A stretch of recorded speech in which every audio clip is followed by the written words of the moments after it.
Bonjour, Toulon et Castres joueront le 6 juin prochain à Paris, ça c'est sûr. Le problème est de savoir où et quand. Ce sera peut-être au stade Jean-Bouin aux alentours de 16h et ce sera en direct sur Canal+.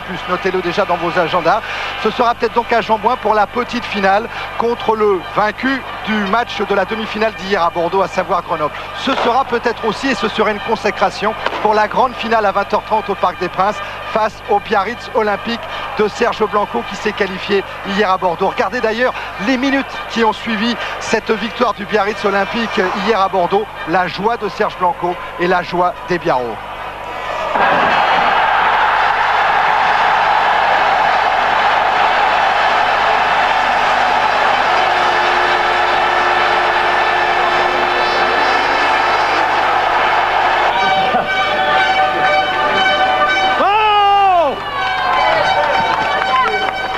Sergio.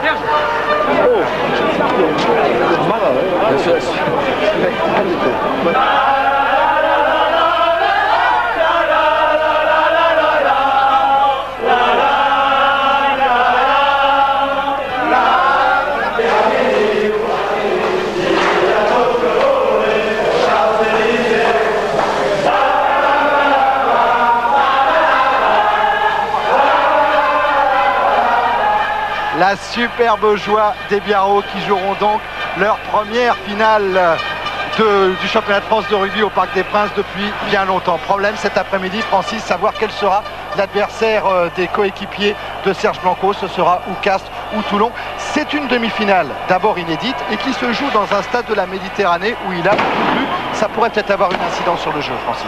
Oui, parce que généralement ici, il y a beaucoup de vent, mais surtout beaucoup de soleil. Il y a un terrain sec, surtout au moment des phases finales. Et puis, pour une fois, eh bien, il y a de la pluie partout. Le terrain a pris beaucoup d'eau. Et comme le disaient tout à l'heure les deux entraîneurs, bon, bien, ça change complètement toutes les données tactiques. Et à partir de là, bien malin qui pourra dire qui va prendre le jeu à son compte, qui va pouvoir jouer de façon offensive, qui va être meilleur en défense. Et effectivement, moi je crois que surtout le premier quart d'heure sera très important parce qu'on va voir un petit peu quelles seront les intentions tactiques de l'une ou de l'autre équipe. Les intentions tactiques qui certainement seront dans un premier temps de jouer dans un petit périmètre et chercher la faute chez l'adversaire. Donc à partir de là, ça peut tout donner. Alors Toulon avec Aubin Hubert qui est tout près de jouer sa 4e finale en 7 ans. Pourtant on n'attendait pas Toulon, sorti 7e des poules, obligé de jouer un match de barrage face à Aurillac à Montpellier. Et puis eh bien, Toulon marche bien. Toulon a gravi tous les échelons et Toulon est tout près de la grande finale du Parc des Princes. Je vous propose de découvrir ce nouveau rugby club toulonnais où beaucoup de choses ont changé cette saison, à commencer par le président André Herrero qui est revenu aux affaires. L'entraîneur a changé également avec l'arrivée de Jean-Claude Ballator et Pierre-André Lacou est allé sur la rade découvrir ce nouveau Toulon.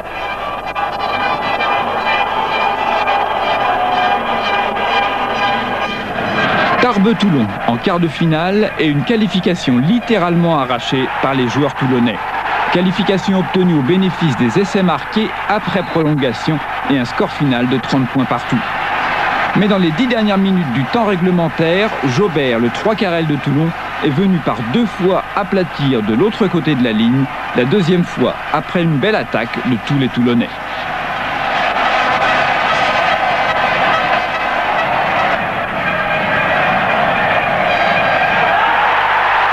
Se qualifie mais après plus de 100 minutes de jeu sous une chaleur accablante.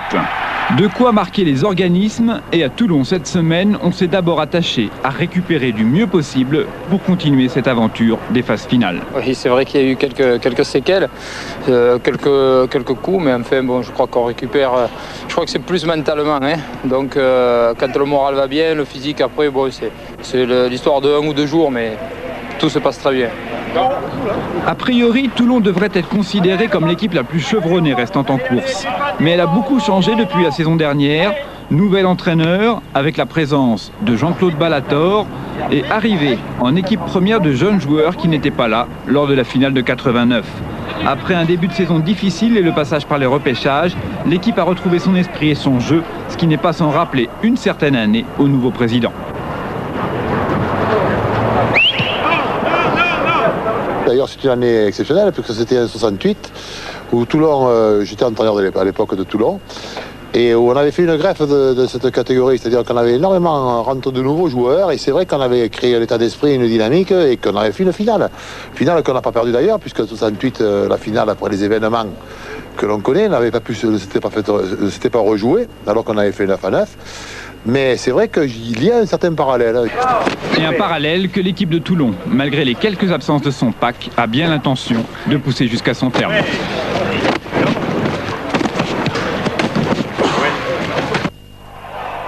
Et Pierre-André parlait des absents du pack toulonnais. Eh bien, il y en aura un. C'est Éric Champ. Et regardez à qui Alain Carminati de retour à Béziers. Qui Alain Carminati va saluer? C'est Éric Champ, capitaine de cette équipe de Toulon, mais suspendu pour 4 matchs, donc en principe également suspendu pour la finale du championnat. Mais les dirigeants toulonnais se réservent le droit d'effectuer un appel de clémence auprès du président de la Fédération française de rugby, Bernard Lapassé, pour que Éric Champ puisse éventuellement jouer la finale. Mais Carminati ne l'entend certainement pas de cette oreille-là. Castres, après avoir été champion de France en 1949 et en 1950, eh bien, a repris goût au bouclier de Brennus, et Castres se verrait bien le 6 juin prochain à 20h30 au Parc des Princes. Alain, lui, est avec celui qui est un petit peu le maître des lieux d'habitude ici, c'est Didier Cambérabéro. Oui, Didier, vous connaissez un peu cette équipe de Toulon, vous avez perdu contre elle en 8e de finale, alors qu'est-ce que vous en pensez? Je crois que Toulon a une équipe surtout très vaillante, avec un collectif énorme. Ils ont beaucoup de jeunes derrière, beaucoup d'anciens devant, je crois que c'est ce qu'il y a de mieux pour une équipe. Bon, aujourd'hui il pleut, je ne sais pas, le terrain est très gras, vraiment ce sera un match très très difficile pour les deux équipes. Des conditions difficiles pour les buteurs notamment.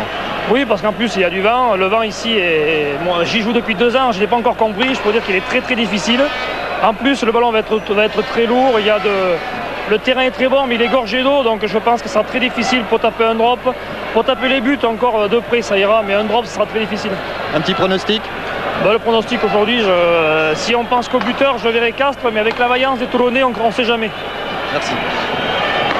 Eh bien, on verra si le pronostic de Didier Cambérabéro se vérifie tout à l'heure après les 80 minutes réglementaires et éventuellement une prolongation de 2 fois 15 minutes, une prolongation que Jaubert, que vous voyez au fond là-bas, qui vient de disparaître à la droite de votre écran, eh bien que les Toulonnais connaissent bien pour l'avoir dû l'effectuer lors des quarts de finale face à Tarbes, 30-30 à l'issue de la prolongation, et c'est au bénéfice des essais que l'équipe du capitaine Trémouille a dû sa qualification pour les demi-finales. En face de Trémouille, il y aura un garçon que vous avez certainement découvert ou redécouvert dimanche dernier sur Canal. C'était au Stadium de Toulouse. C'est Francis Ruy, demi d'ouverture et capitaine du Castres Olympique, le dropper du numéro 1 du championnat avec 19 drops réussis depuis le début de la saison. Francis Ruy, c'est le dropper au pied carré. Francis Ruy, rencontré à Castres cette semaine par Pierre-André Lacou. À Castres cette semaine, c'est lui la vedette. Francis Ruy, le demi d'ouverture du 15 demi-finaliste, meilleur réalisateur de drop de tout le championnat. Le total de Ruy est de 19 drops réussis cette saison, après 3 nouveaux coups de pied dimanche dernier contre Colomiers. Le premier, c'est sur un arrêt de volée de Jean-Luc Sadorni. Il tente la touche, il tente une touche assez longue, et puis je vois de suite que le ballon ne part pas bien. Je veux dire, quand on se trouve entre 40 et 50 mètres et qu'on a quand même le temps de le taper parce que la défense est assez loin, il n'y a qu'une chose à faire, c'est tenter le drop. Un drop comme ça, au bout de 5-10 minutes de jeu, il faut le tenter. C'est très important. Ce premier coup de pied remet alors Castres et Colomiers à égalité. Le deuxième, en fin de première période, permet à Castres de prendre le large et de mener 18-12 à la mi-temps. C'est suite à une touche jouée sur nos 40. Il y a une progression des avants qui est d'une vingtaine de mètres, 20-25 mètres. Après plusieurs relais, plusieurs enchaînements. Je crois que il y a un ballon à terre, la défense s'est replacée. La seule chose à faire, c'est tenter le drop ou taper un coup de pied en touche indirecte. Je crois que pour les avants, être à 40 mètres, je crois que de taper le drop et de réussir après un enchaînement comme ça, je crois que pour eux c'est merveilleux. Je crois qu'ils viennent de faire un gros effort. À la sortie, il y a 3 points, c'est très important. Enfin, le troisième, en fin de match, sera le plus limpide. En face des poteaux, loin des défenseurs adverses et aidé d'une très longue passe de Segui en sortie de mêlée. J'ai la chance de jouer avec un joueur comme Frédéric Séguier qui est un très bon demi de mêlée, qui a une très très belle passe. Je crois que j'en profite très bien, c'est-à-dire que je peux me tenir loin, il est capable de m'envoyer le ballon dans les bras et pour moi il n'y a qu'à taper le drop et je suis dans un fauteuil. Au bout du compte, c'est 9 points en fin de rencontre et surtout la joie de participer pour la première fois aux demi-finales du championnat de France. La récompense, enfin, à 33 ans et après 15 ans de présence en équipe première du Castres Olympique.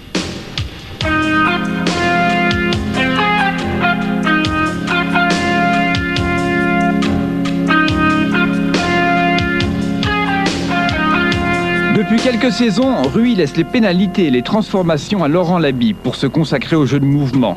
Choix de jeu sans faille et coup de pied très sûr, tant sur les drops que dans les dégagements. Francis Ruy est un joueur qui n'a presque que des qualités.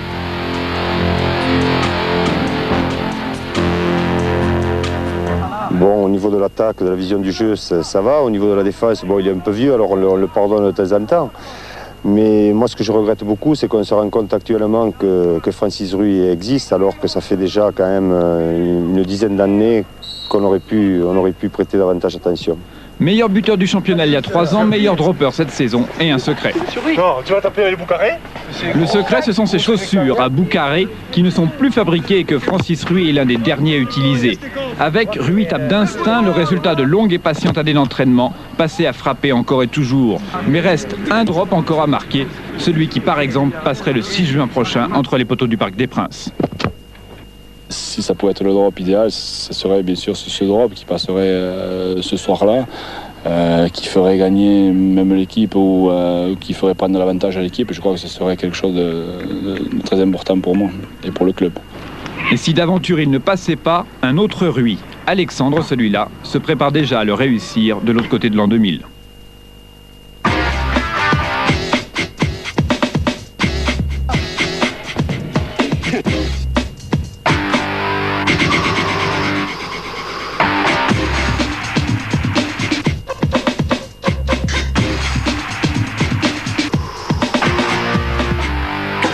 ASICS gel.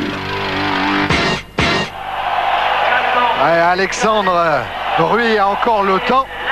Mais aujourd'hui, Ruy trouvera un jeune joueur face à lui, un joueur de 19 ans, c'est Yann Delegue. Alors que là, vous reconnaissez deux des premières lignes les plus célèbres de France. Jean-Louis Martin à gauche, de Béziers, le club qui reçoit aujourd'hui. Et Gérard Chollet, directeur technique du Castres Olympique. Oh là là, quelle paire de piliers l'un à côté de l'autre. Là, il doit y avoir quelques souvenirs qui reviennent à la surface. Deux des plus grands piliers de l'histoire du rugby. Allez, on va les laisser discuter l'un avec l'autre pour tout de suite retourner dans les vestiaires. On a enregistré il n'y a pas très longtemps le toss entre les deux capitaines. Écoutez. L'équipe de Toulon, est-ce qu'il y a un problème de licence réclamation chez vous? Castres, pas de réclamation. Pile ou face? Face. Le terrain, le coup d'envoi. Vous rentrerez les premiers, vous rentrerez les seconds. Il y a un délégué, il y a 2 juges de touche, et je me servirai. C'est bon. Il a dit rentrer. J'ajouterai à ce qu'il a dit, sinon qu'ils ont le prochain coup, c'est la finale. Ceux qui se comporteront comme des voyous n'ont pas le droit de jouer la finale. Quand vous êtes les capitaines, vous êtes responsables, vous leur direz avant qu'on soit obligé de les punir. Ce qui n'arrivera pas, je suis certain. Voilà. Il est 41, je vous appellerai à 13. Messieurs, bonne chance. Tout à l'heure. Allez, bon match à tous les deux. Voilà, l'arbitre c'est monsieur Darroch de l'Armagnac Bigorre, le délégué septième monsieur Echen. Et vous avez entendu la petite phrase de Francis Ruy. Trémaux lui demandait mais alors quel terrain tu vas choisir, quel côté de la pelouse tu vas choisir.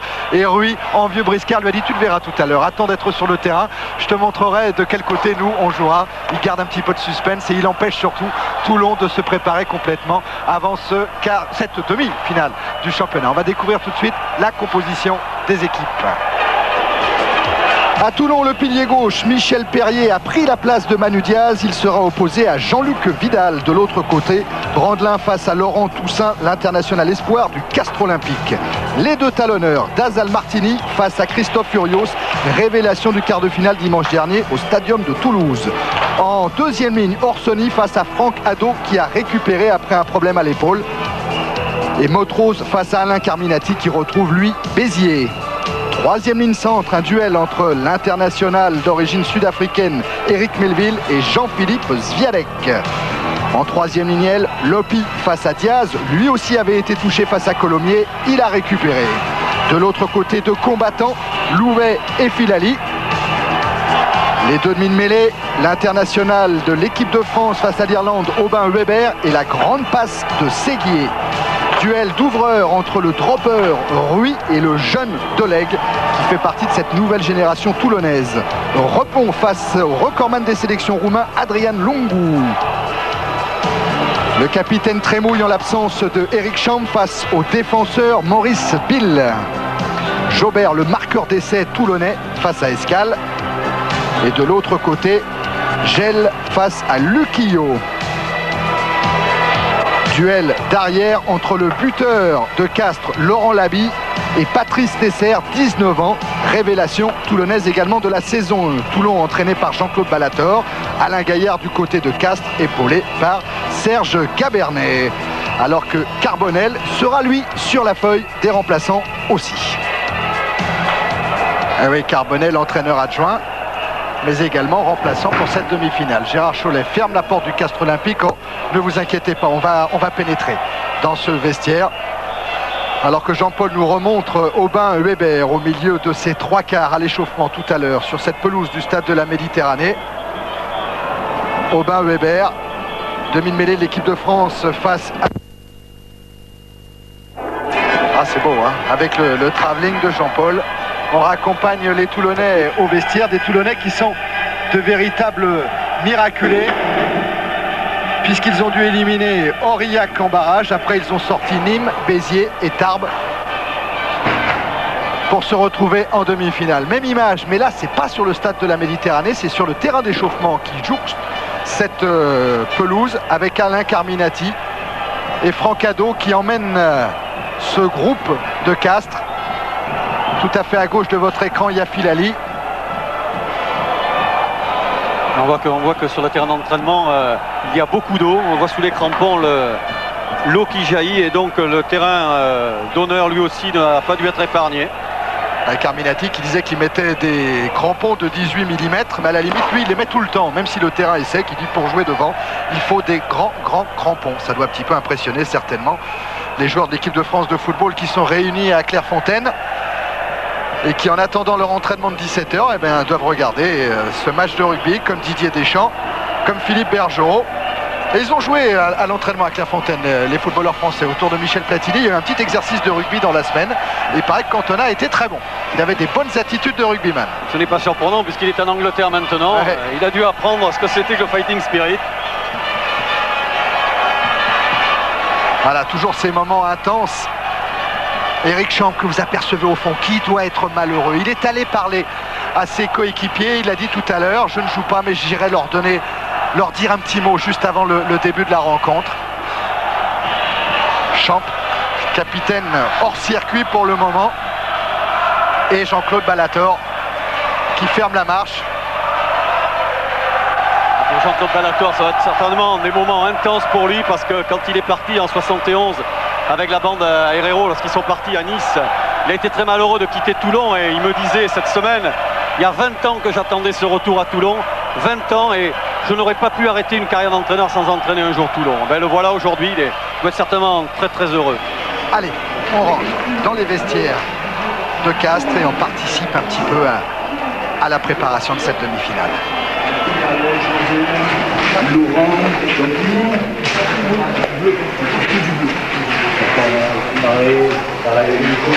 C'est l'Italia, on est petit, on est Michel Colepa, c'est l'Italia.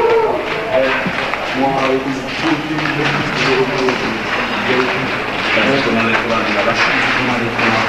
c'est pas possible. Moi, je le sais, on est là.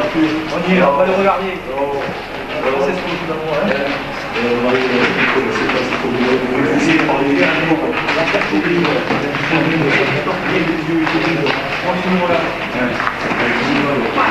C'est pas grave.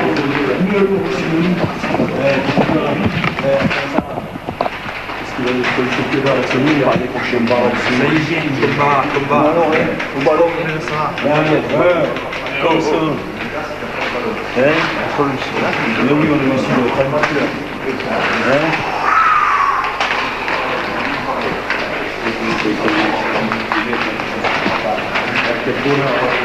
Quel bonheur. C'est la reine. C'est la reine. Un Castres qui est parti de sa ville depuis jeudi soir pour ne pas trop subir de pression, qui est allé se mettre un petit peu au vert à Avesnes dans un centre thermal, et puis qui est arrivé hier midi ici à Béziers, ou plutôt au Cap d'Agde. Voilà, Gérard ferme la porte car les dernières minutes appartiennent vraiment et seulement aux joueurs. C'est toujours un petit peu le même cérémonial, mais c'est toujours aussi émouvant, hein, Francis. Oui, mais d'ailleurs, quand il reste les 3 dernières minutes, il n'y a pas de grand mystère en fait. C'est que simplement, ils éprouvent le besoin d'être tout seuls parce que quand ils vont être lâchés en pleine lumière, je suppose que ça doit être pareil pour un artiste lorsqu'il arrive en plein milieu des projecteurs. Ils ont besoin simplement de se toucher, de se dire un petit mot en plein de... Voilà, Trémouille avec Perrier, avec Dazal Martini que vous apercevez là, juste derrière Trémouille. Alors la vaseline, c'est pas pour effrayer l'adversaire, c'est que comme il joue en première ligne et que les premiers contacts sont rudes dans les mêlées ou autres, on a besoin que le visage glisse, notamment avec la barbe qui est mal faite, on a besoin que ça glisse et pour pas se faire mal, c'est mieux d'avoir de la vaseline. Les troupes sont fraîches, les têtes sont claires, telles étaient les déclarations de Jean-Claude Ballator avant cette demi-finale.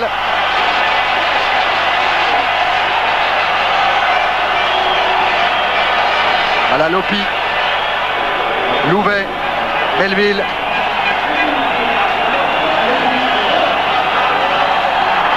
Suivi de Aubin Weber. Et Castres qui rentre sur le terrain avec Laurent Laby qui s'est signé au dernier moment. Vous avez entendu l'arbitre Monsieur Darroch tout à l'heure. C'est Castres qui devait pénétrer en premier sur la pelouse du stade de la Méditerranée, suivi du Racing Club de Toulon. Comme ça, à voir ce stade de la Méditerranée, Francis, avantage côté supporter, au rouge et noir, avantage à Toulon. Oui, ils ont l'habitude, c'est très connu, on suit beaucoup à Toulon au moment de la phase finale. Et on est très enthousiaste, on est très débordant, c'est normal, c'est la Méditerranée, il faut déborder, et il déborde bien pour le moment.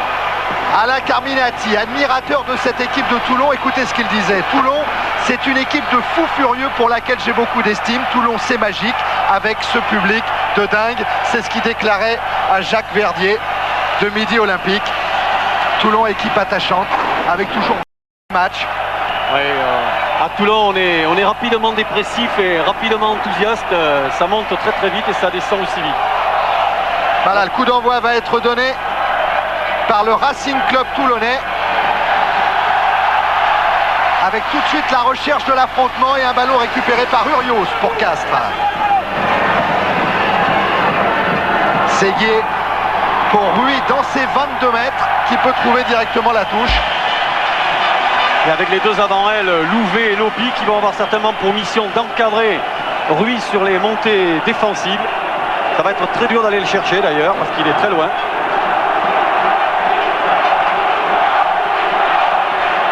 Alors au niveau de l'alignement en touche, Castres avait été légèrement dominé par Colomiers dimanche dernier.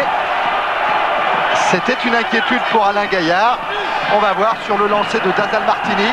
Et récupération Castres ce coup-ci. Avec Urios qui tente de s'échapper, de provoquer ce maul pénétrant.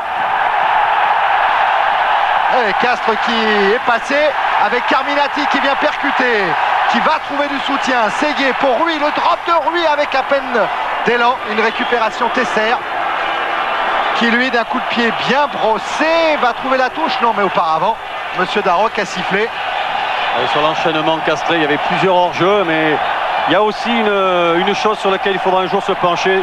Ce sont les passages à vide des partenaires, des gens qui ont le ballon. Ils passent au-dessus et ils gênent aussi la défense, ce qui explique que certains défenseurs aussi basculent.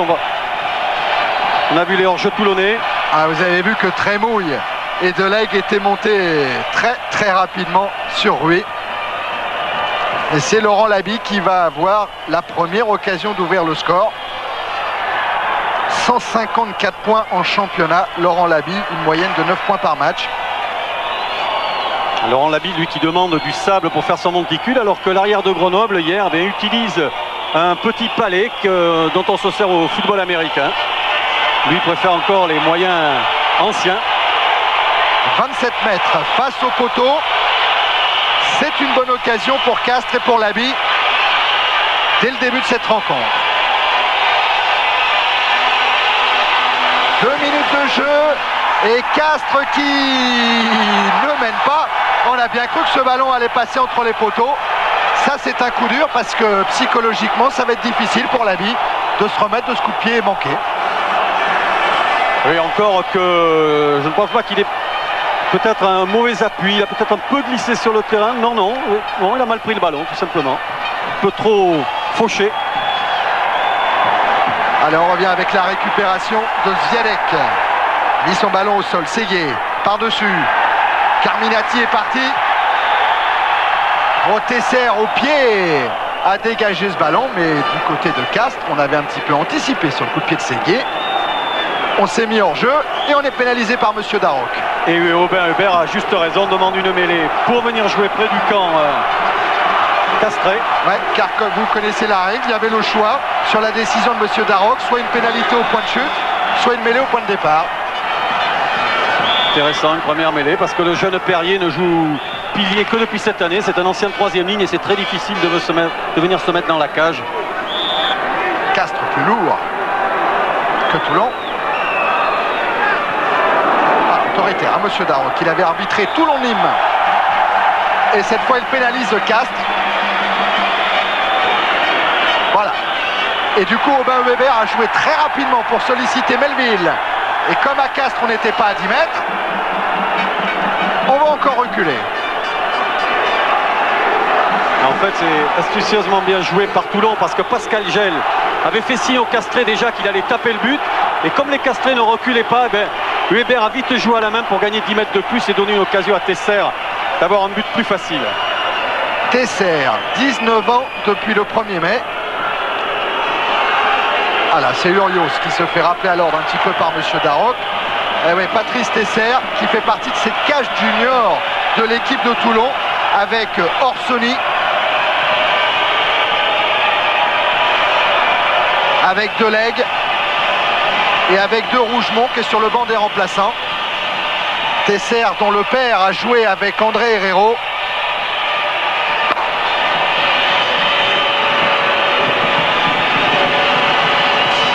Coup de pied qui va passer à droite des poteaux de Castres et toujours 0-0. Surprenant aussi de voir que le terrain a absorbé toute l'eau. On ne voit pas une flaque, rien du tout.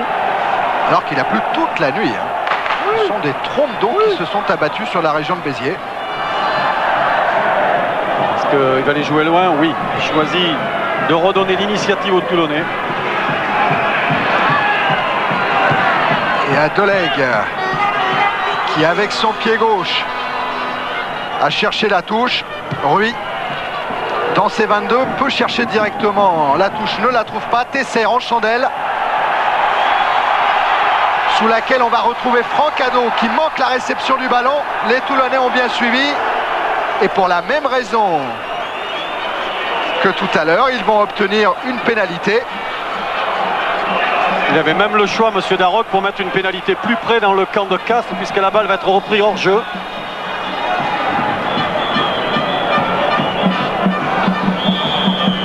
Vous avez entendu le choix. Cette fois, Aubin Weber a choisi la pénalité car elle est dans les cordes. Voilà. Ah, vous n'entendez peut-être pas les propos de Monsieur Darroch, mais nous l'entendons parfaitement. Et c'est bien ce que vous indiquait Francis tout à l'heure. C'était le rayon des 10 mètres qui n'a pas été observé par les joueurs de Castres. Et qui fait que Monsieur Darroch a redonné une chance à l'équipe de Jean-Claude Ballator.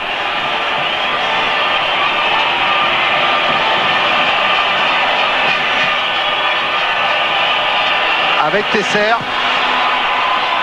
Coup de pied qui va passer à droite une nouvelle fois des poteaux de Castres. On dirait qu'il enroule un peu trop son pied autour du ballon et ce ballon tourne mal, on le voit vriller. On va le voir, le ballon vriller. Il vrille mal, il tourne pas normalement.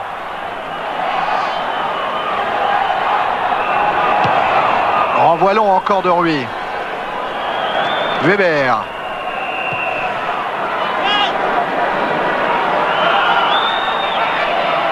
Encore Rui qui cette fois installé dans ses 22 trouve directement la touche.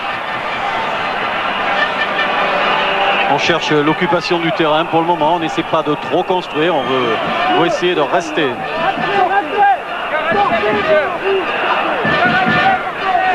Monsieur Darroch qui fait respecter l'alignement en touche. Avec un couloir sur le lancer de Dazal Martini. Que récupère d'ailleurs le talonneur toulonnais. Weber sous la pression de Ségué. Donne ce coup de pied en l'air sur lequel se présente Carminati.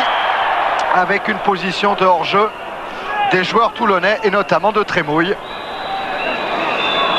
Encore une fois, il y a le choix pour le capitaine de Castres, en l'occurrence Francis Ruy, qui a préféré jouer la pénalité. Décidément, M. Darroch a l'intention de bien faire respecter la règle. Il va falloir que les joueurs aient de la retenue sur les coups de pied.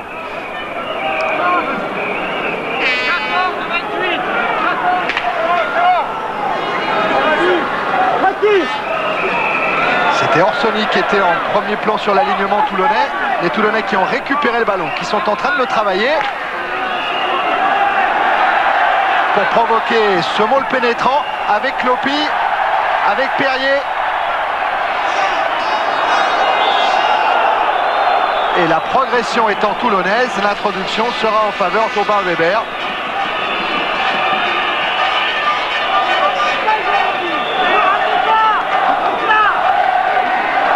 Introduction Weber.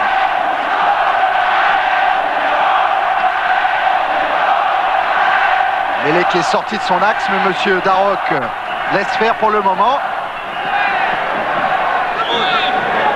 Mais il va la faire recommencer sur cette progression toulonnaise.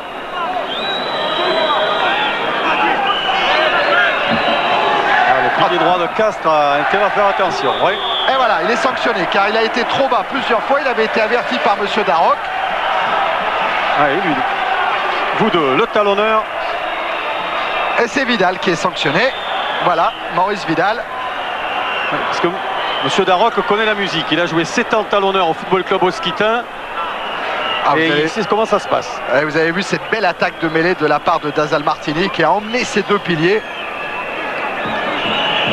Alors Gel, c'est le buteur de loin. Il ne butait pas encore l'an dernier, mais étant donné que Bianchi est parti, Rué est parti, bien, il fallait quelqu'un pour taper de loin. Alors cette année, il a dit moi j'ai un bon coup de pied, je vais m'y mettre. C'est lui qui tape de près, de loin, pardon. Et c'est le meilleur marqueur d'essai de cette équipe de Toulon avec 11 essais depuis le début de la saison. À plus de 50 mètres, le très joli coup de pied de Gel qui passe.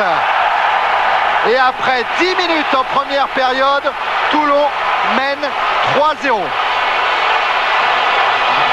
Alain Gaillard, l'entraîneur de Castres, pour le moment pas trop inquiet car un avantage de 3 points en rugby ça se remonte très rapidement, mais le superbe coup de pied de Gel. Sans qu'on puisse dire que c'est le bénéfice d'une certaine domination, puisque pour le moment on joue bien dans l'entrejeu au milieu.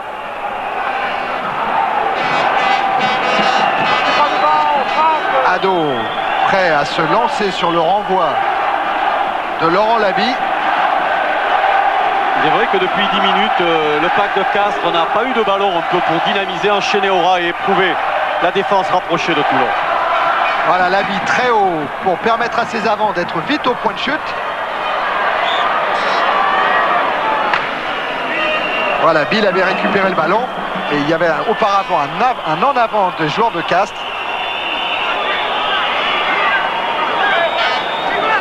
Et introduction Weber.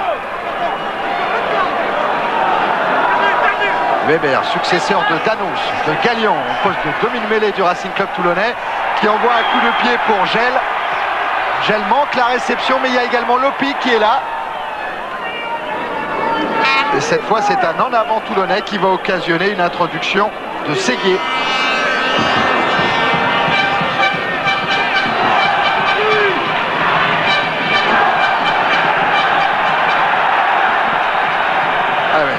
Deux premières lignes se sont relevées. Monsieur Darroch va faire relever tout le monde et recommencer la mêlée. Oh, la poussée toulonnaise est impressionnante. Et le ballon est pour Ruy, qui cherche encore une superbe diagonale en déplaçant Tesser et qui va peut-être trouver la touche. Et qui va la trouver? Quel joli coup de pied, quelle diagonale encore trouvée par Ruy. maître tacticien de cette équipe du Castres Olympique. Serge Gabernet, qui avec Toulouse jouait arrière en 1985. 2 fois en mêlée. Oui, bon, d'abord on attaque mal le match, on attaque bien le match, mais disons qu'on manque cette pénalité qui nous aurait fait du bien, qui nous aurait mis devant, qui aurait obligé un peu les Toulonnais à se sortir de leur camp. Puis on est sanctionné 2 fois en mêlée, et là on commence un peu à souffrir légèrement en mêlée. J'espère que c'est passager et qu'on va se refaire une petite santé. Avec Gabernet qui avait gagné contre Toulon avec Toulouse lors d'une finale du championnat en 1985. Et Weber qui ne prend aucun risque. Il n'essaie pas de donner à Delegue ou à Tessaï qui risque peut-être de faire un petit en avant près de l'embut. Alors il tape lui-même. Son jeu au pied est assez remarquable pour le moment. Weber, l'ancien Lourdais, qui a été privé de licence lors des matchs allés et qui a retrouvé cette équipe de Toulon depuis. Ça n'avait pas très bien commencé avec notamment un match le 22 février dernier à Colomiers où Toulon avait touché un petit peu le fond. Les joueurs s'étaient réunis alors autour d'Éric Champ. On avait beaucoup parlé, beaucoup discuté pour se retrouver. Et le résultat est concluant. Prise de Hadot, mais une prise contrée par Louvet et par les Toulonnais. Mais un en avant qui occasionne cette mêlée à 15 mètres de la ligne de touche. Ce que je peux vous dire, c'est que M. Darroch parle énormément sur un terrain. Mais pour le moment, il tient très bien les deux équipes. Oh là là, oui. Et Gabernet avait raison, hein. En mêlée fermée, Castres est en train d'énormément souffrir. Et ça pourrait se payer au niveau du physique dans pas longtemps, Francis. Hein. Oui, ça on l'a déjà vu dans d'autres matchs dans cette phase finale cette année, où la mêlée fermée a eu beaucoup d'importance, ça a beaucoup coupé les jambes aux joueurs, et ça s'est revu après pour le jeu dynamique. Les équipes laissent des plumes là-dedans. Axe demande Aubin Weber, il demande à ses avants de continuer à pousser, de rester bien en formation. Et c'est Melville qui part, mais du côté castrais, on s'était mis en position de hors-jeu et c'est Filali qui est sanctionné. Gros travail technique là de la mêlée toulonnaise. Hein. Remarquable avec Melville qui a repris cette balle là pour obliger effectivement la troisième ligne qui est en embuscade à venir se faire piéger. Ah, superbe. La prise de balle dans les pieds d'Éric Melville. Oh, c'est un joueur expérimenté. Hein. Première sélection avec l'équipe de France en 1990. C'était contre l'Irlande.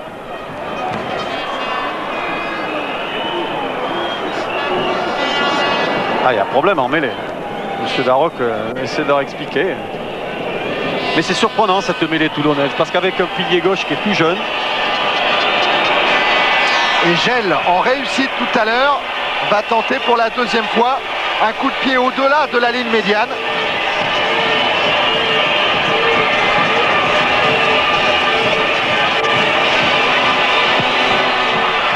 Un coup de pied qui risque d'être un petit peu court et qui est récupéré par Labi, qui lui ne va pas trouver la touche. Si, belle touche trouvée sur la ligne des pointillés des 40.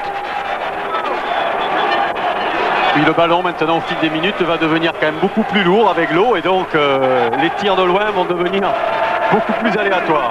Tiens, Jean-Philippe Ziadec, il faut qu'on le précise car on a parlé de ses passages au PUC et à Narbonne, mais on avait oublié, Francis, qu'il a été formé à Guignon. Et oui, le rugby bourguignon existe bien et le président du rugby club guignonnais a bien fait de nous signaler cela. Il faut reconnaître le mérite de formation au club. Avec Trémouille qui est parti et qui vient de décaler son 3 carrel. Coup de pied de recentrage de la part de Gel. Au point de chute, il y a beaucoup de Toulonnais. Oh, Diaz qui va peut-être être signalé hors jeu. Non, Monsieur Darroch laisse jouer. Et du coup, la progression étant en faveur de Castres, Séguier va récupérer l'introduction. Et Gabernet qui a l'habitude de dire quand Diaz met le doigt sur un ballon, eh bien, tu es tranquille, le ballon va sortir chez nous. On le voit, Diaz. Et toujours cette mêlée de Castres qui souffre car c'est Melville qui s'est échappé avec le ballon.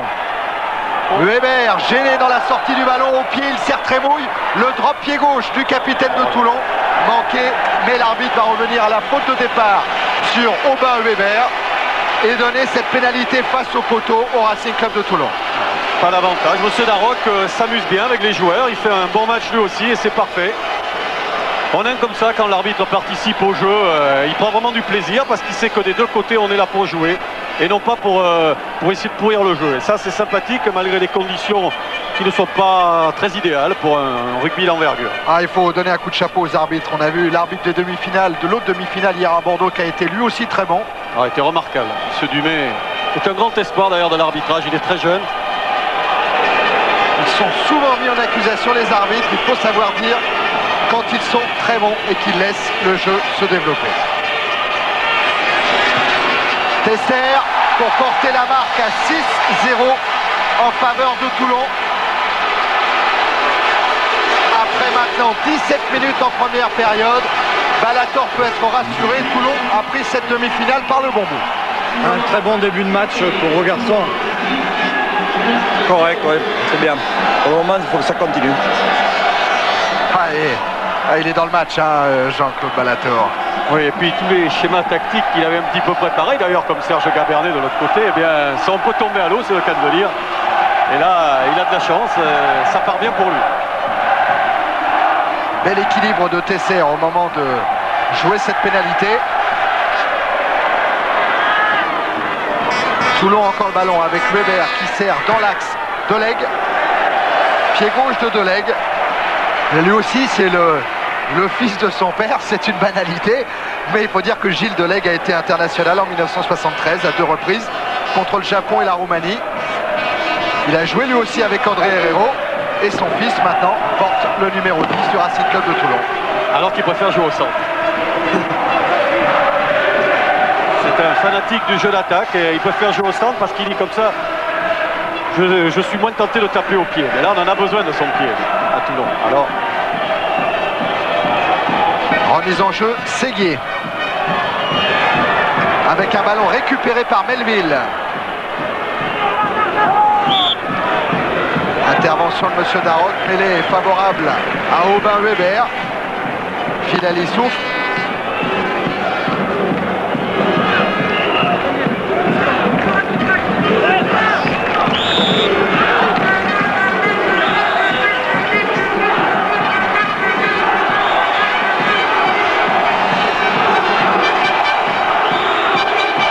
ça va se terminer par une pénalité, ça. Ah ouais, M. Darroch est en train de demander à la première ligne du Castre Olympique de reculer pour jouer à l'endroit oh là, il s'énerve. Debout les gros, il aura dit. Voilà.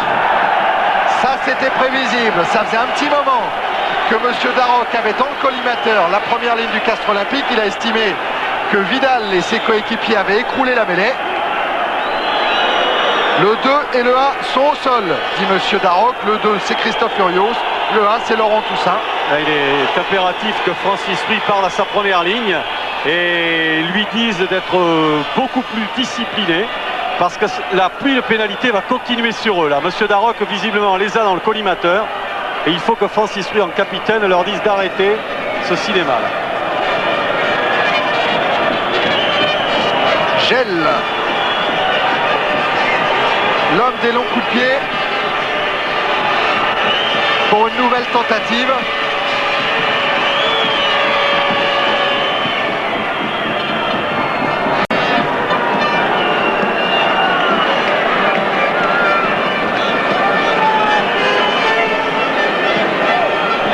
Ah, ça s'enclenche pas bien pour Castres qui n'a pas de ballon, qui ne peut pas jouer, donc il ne peut pas aller porter le jeu, surtout dans le camp de Toulon.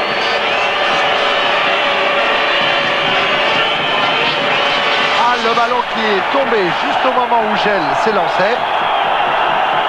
Et Gel va redemander un petit peu de sable très certainement. Et il va être aidé par Dazal Martini. Mais il est obligé de demander à l'arbitre parce que généralement quand le ballon tombe alors que vous avez pris votre élan, eh bien normalement c'est considéré comme étant joué. Voilà Brandelin.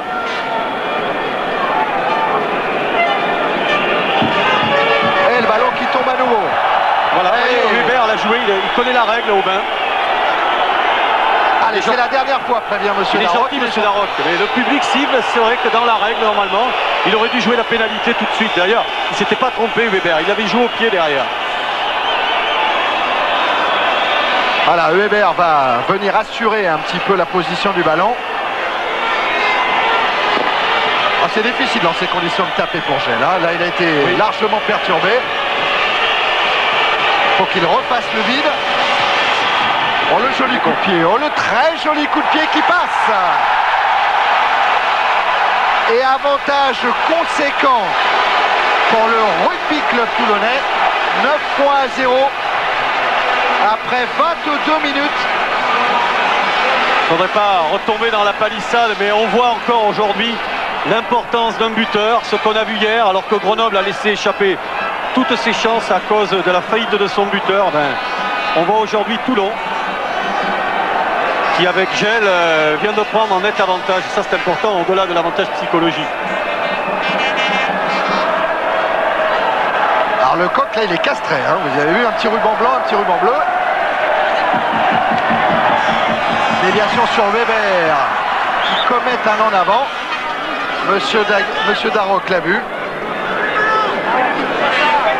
Alors on va voir, encore une fois une mêlée fermée, on va voir si la première ligne de Castres réagit. Il faut que la première ligne de Castres n'aille pas par-dessous. Il faut qu'elle reste plus haute pour ne pas déstabiliser l'édifice. Ah là c'est incontestablement pour le moment la clé de cette rencontre. La domination de la première ligne toulonnaise. Et Sviadek a toutes les peines du monde à libérer ce ballon pour Séguier. Oui. Chandelle très longue sous les poteaux. Et Tesser se heurte au poteau. Heureusement il est soutenu par Gel qui aplatit dans son embut pour un renvoi au 22.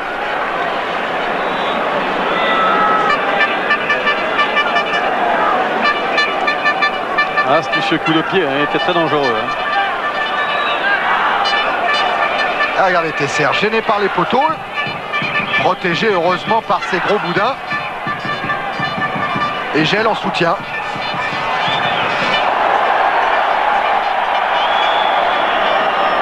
Ballon pour Luquillo qui tape à suivre. Dans les bras de Deleg.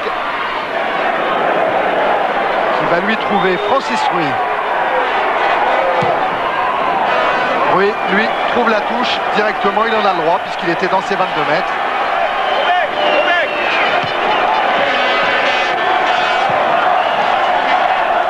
Le problème est difficile à résoudre maintenant pour Castres parce qu'il faudrait être beaucoup plus maître du ballon en touche. Regardez, Jean-Paul nous montre les chaussures de Francis Ruy, ces fameux bouts carrés. Qu'on ne fait plus. Le dropper au bout carré, au pied carré, Francis Ruy. C'est vrai qu'on n'en voit plus beaucoup. Belle prise de balle là de la part de Carminati. À demain. Un enchaînement aura.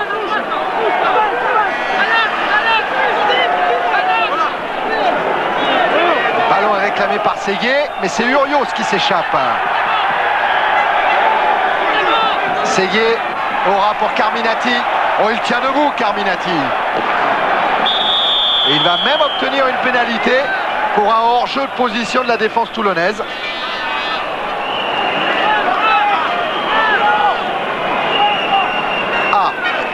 Regardez, on va peut-être dynamiser le jeu du côté de Castres. Séguier joue à la main effectivement avec Urios, avec Toussaint, Carminati en percussion. Et le soutien de son pack. Où est le ballon? Le voilà. Séguier qui part à nouveau au ras, il est pris par Lopi. Mais il est aidé par Filali. Progression de Castres, mêlée introduction Séguier. Castres qui commence à retrouver son jeu. Oui, mais les relais ne sont pas assez percutants. On ne prend pas assez de recul pour venir percuter à fond dans l'adversaire et le faire tomber véritablement. Il y a encore un mur toulonnais qui résiste à chaque fois. Et encore cette mêlée qui est bousculée, qui est chahutée et qui permet à Lopi de venir contrer Séguier et l'échapper de Melville. Weber, petit côté. Lopi. Le voilà ce joueur d'origine sénégalaise. Weber à la relance. Il a des jambes de feu, Weber. Il a poursuivi au pied Labi pour un arrêt de volée. Accordé puisqu'il était dans ses 22 mètres par Monsieur Darroch. Et la différence, quelquefois, on la voit à chaque fois que Melville intervient, c'est qu'il y a un patron dans le pack de Toulon.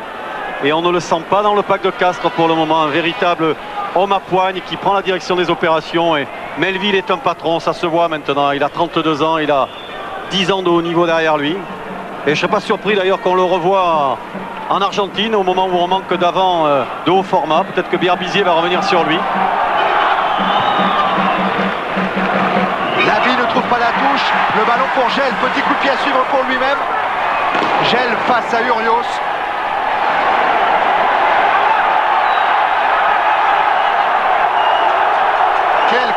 Quel combat au niveau des bras. Et Séguier derrière sa mêlée trouve la touche directement. Ah, les Castres sont étouffés là. En ce moment, ils ne peuvent pas sortir de leur camp. Ils ne savent pas comment. Comme, on dirait que c'est une poulpe. Un poulpe là, les Toulonnais. Regardez. Ils ont des bras partout. Regardez Filali. Carminati qui vient en protection. Filali qui a arraché le ballon dans les bras d'Urios. Et qui va servir Séguier. Ah, le beau travail de Carminati. Ah, oui, enlever le bras de Melville qui essayait d'arracher le bras de Filali. Ça, c'est un beau geste. Tiens, on parlait de tournée. Possible qu'on y retrouve aussi Carminati parmi les avants de grand format. Et ça, la décision appartient à Pierre Berbizier. Weber avec Lopi qui était détaché. Trémouille a passé les bras pour servir Tesser. Coup de pied de recentrage de Tesser. Rebond favorable à Castres et un en avant toulonnais. Et tous les pronostics de début de match encore. On croyait qu'on allait voir des chandelles pendant 80 minutes et on voit plein de jeux, des ballons qui circulent. Et encore poussé toulonnaise terrible. Weber qui sert de l'aigle, le drop pied gauche, ça va passer.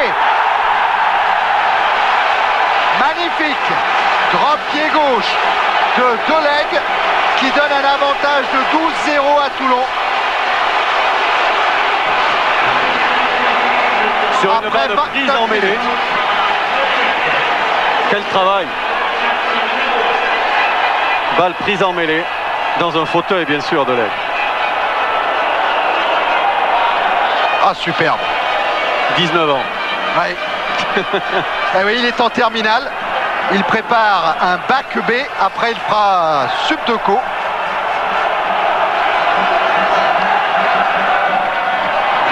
Carminati en déviation. Mais ballon récupéré par Trémouille. Trémouille qui a voulu servir Repon. Et un en avant toulonnais mêlé en faveur de Castres. Le rugby farandole a quitté le Pays Basque. Il est maintenant du côté de la Méditerranée, du côté de Toulon.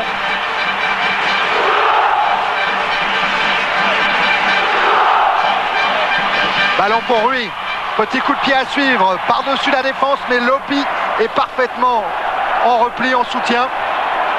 Weber est rentré dans ses 22 pour trouver directement la touche. Ballon qui arrive dans les bras de Labi. Labi lui aussi joue au pied. Et une touche directe. Ça, des petits détails, ça, ces petites touches qu'on ne trouve pas. Oui, on voit, disons que c'est l'équipe, ça ne tourne pas pour elle, quoi. On le sent en ce moment.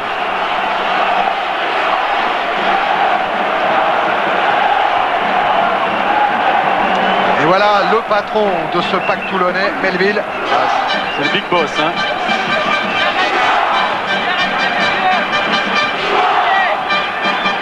Dazan Martini a joué au tout début d'alignement avec Melville encore en relais, vous l'avez aperçu.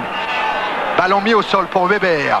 Deleg, un drop de près de 50 mètres avec son pied gauche. Oh, ça passe tout juste à côté.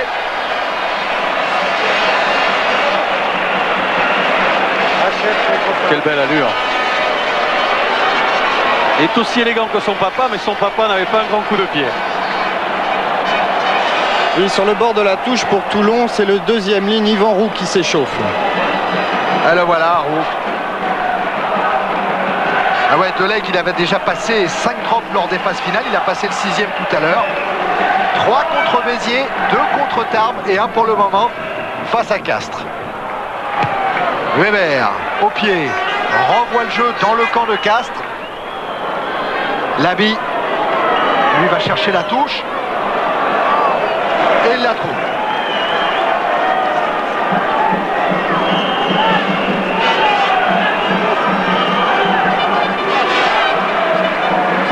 Balator avec Roux.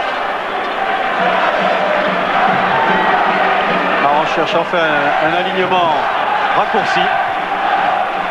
C'est Toulon qui a raccourci. C'est Lopi qui va avancer. Et voilà, Lopi en déviation sur Weber. Weber, Delègue, la pression de Zviadek. Ballon récupéré par Labi, qui va faire avancer Castres en trouvant une touche qui ramène le jeu dans la moitié de camp toulonnaise. Et le temps des Toulonnais aussi serait maintenant de se reposer sur 12 points. Il ne faut pas qu'ils perdent le fil conducteur de leur jeu, parce que trop souvent après, on ne retrouve pas d'autres occasions, ne s'en crée plus. Et il faut qu'ils se créent encore des occasions. Mais Toulon va se souvenir que face à Tarbes, à 10 minutes de la fin du match, ils avaient 12 points de retard, les Toulonnais, et qu'ils ont refait ce retard. Et ils vont certainement s'en souvenir. Coup franc, joué rapidement par Séguier, qui envoie Urios en percussion. Fier guerrier ce Urios, qui va obtenir une pénalité pour une faute d'Orsoni.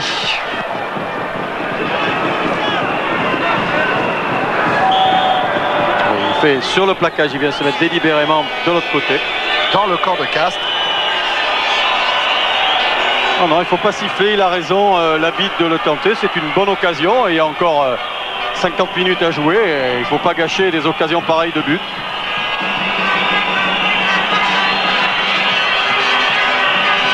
Et Orsoni dans le camp de Castres qui empêche la sortie du ballon, c'est net. Rien à dire. Orsoni originaire de La Seine, comme Lopi d'ailleurs.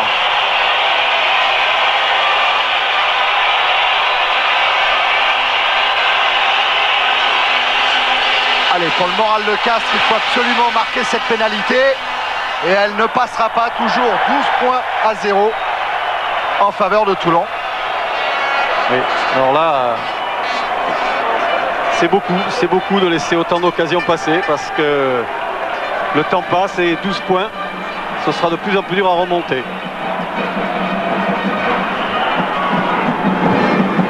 Delègue très loin, avec une récupération Luquillo pour Rui. Chandel de Rui. Lopi est au point de chute. Weber maintenant, mais la pression de Rui. Weber pour Delègue. Oh, Delègue qui s'en sort bien, juste mais bien. Mais il y avait un en avant toulonnais. Monsieur Darroch a d'abord laissé jouer l'avantage en faveur de Castres. Et sur la récupération de Delègue, il est revenu à la faute. Ah, ça c'est une belle règle, que cette règle de l'avantage. Et comme leurs mêlées ne sont pas stables, pour les opportunités de drop, c'est pas tout à fait l'idéal. Ah, Zviadek a été chercher le ballon dans la mêlée. Mais comme la mêlée a tourné, elle sera à refaire.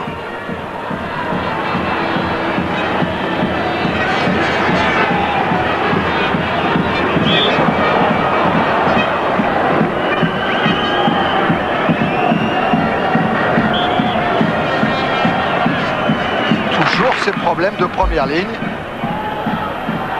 Voilà, Urios qui va reprendre ses marques avec ses deux piliers. À sa gauche, Toussaint, à sa droite, Vidal. Et la mêlée qui s'écroule cette fois. Qui va être sanctionné? C'est encore Castres. Et toujours Toussaint et Urios. Éternel problème de la discussion, à savoir, est-ce que c'est une ruse du pilier droit de Toulon, Brandelin? Est-ce que c'est Toussaint qui est tombé?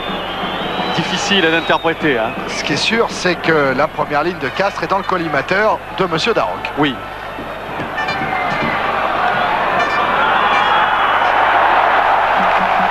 Et voilà. Ces petits détails. On parlait des petits détails. C'est un petit peu heureux ce coup de pied de Toulon, mais ça fait gagner une soixantaine de mètres. Et Toulon se retrouve dans les 22 de Castres maintenant. Cholet connaît bien ce genre de petits ratés, de petites choses qui font basculer un match à l'arrivée. Bon, hier soir, Cholet, il avait presque envie de jouer.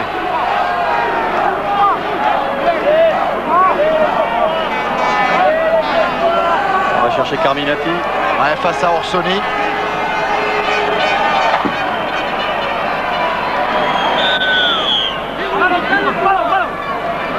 Les rouges qui se sont infiltrés irrégulièrement d'après Monsieur Darroch. C'est Orsoni qui est pénalisé. Voilà, c'est lui qui... Oh, puis ça appuie bien aussi. Ouais. Oh, le 1 aussi, Toussaint aussi. Enfin. À la touche, ça restera le problème numéro 1 de l'arbitrage en rugby.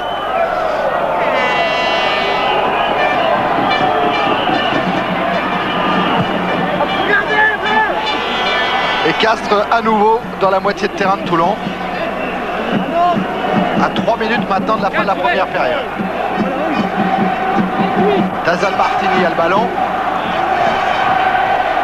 Séguier bloque le couloir. Et le ballon est toulonnais.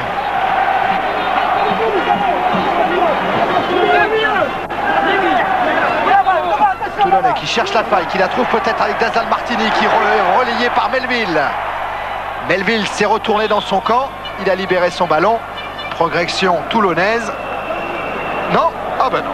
Eh ben monsieur Darroch a estimé qu'il y avait peut-être un petit en avant toulonnais. En avant de Melville. Oh, quelle belle charge.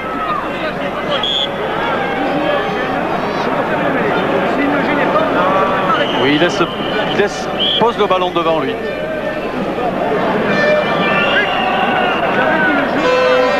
Et c'est Melville qui est au sol.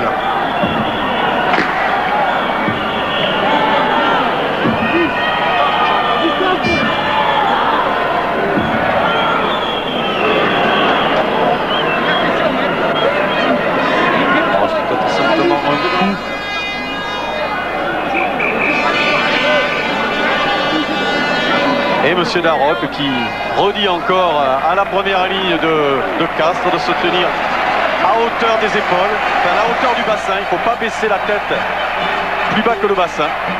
Attendez une chose, Séguier. Svialek pour son demi de mêlée. Coup de pied rasant qui trouve une très belle touche. Ah oui, dès que la mêlée de Castres arrive à se stabiliser, eh bien Séguier peut mieux jouer, peut aller porter le jeu chez l'adversaire. Séguier, auteur d'un essai dimanche dernier au Stadium en interceptant la passe de Mazas.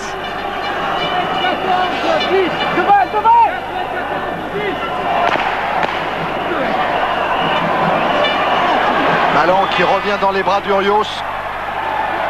Séguier pour Rui. En reculant, Rui n'a pas pu armer son drop, alors il joue la transversale avec un en avant de Gel. L'arbitre laisse l'avantage. Et comme Weber est parvenu à dégager son camp, va revenir à cet en avant de Gel. Et une mêlée en faveur de Castres. La transversale de Rui qui cherchait Luquillo.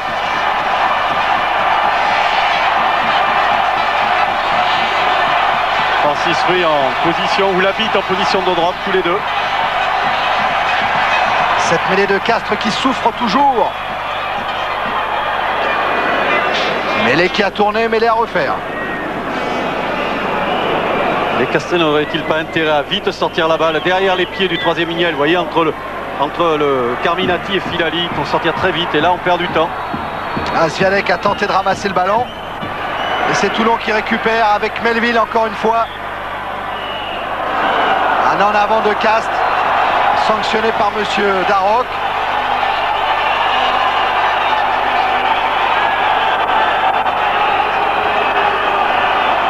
Regardez la charge de Melville, plaqué par Filali et par Séguier.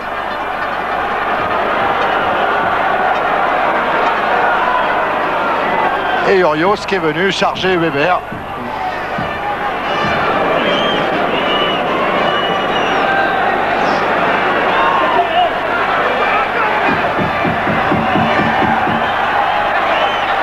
Beaucoup de mal à emmêler à Castres.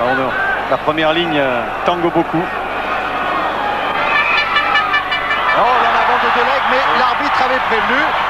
Il y avait un hors-jeu de la défense de Castres. Alors il a laissé jouer pensant que Delegue allait pouvoir se sortir de cette situation. Et comme le demi d'ouverture de Toulon a commis un en avant, il est revenu à la faute première. Et Delegue lui trouve la touche.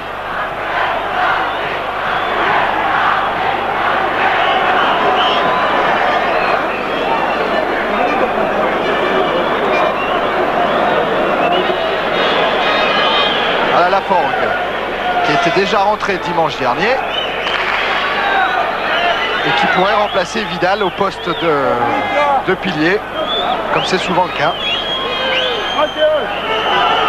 Ado est prêt dans l'alignement réduit par Toulon et c'est un départ de Motrose. Weber pour Lopi. Lopi avec Delec sur un pas pour Trémouille.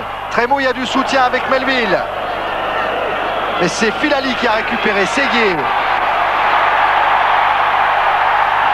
Il est parti. Relayé par Filali. Séguier. Oui. Qui sert directement Luquillo, plaqué par Gel.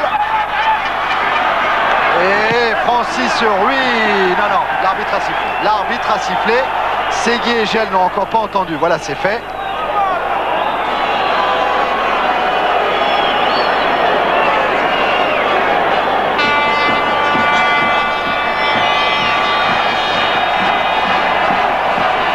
Il y a eu un coup de poing de la part d'un joueur toulonnais, de la part de Louvet.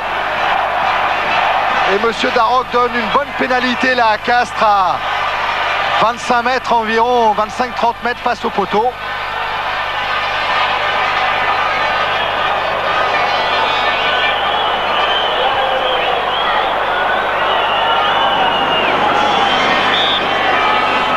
Et Labit qui va tenter de réduire le score alors qu'on joue depuis 43 minutes.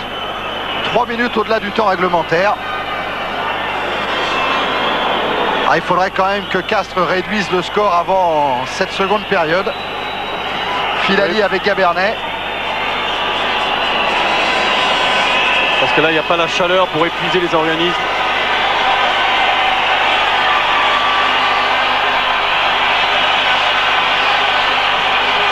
Labi.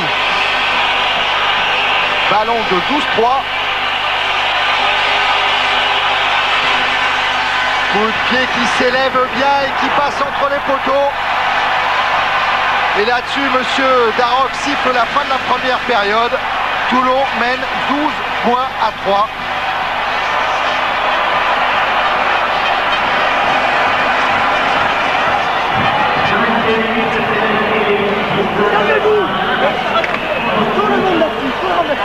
On va retrouver Carminati et son équipe de Castres. Avec Gabernet qui va rassembler ses joueurs.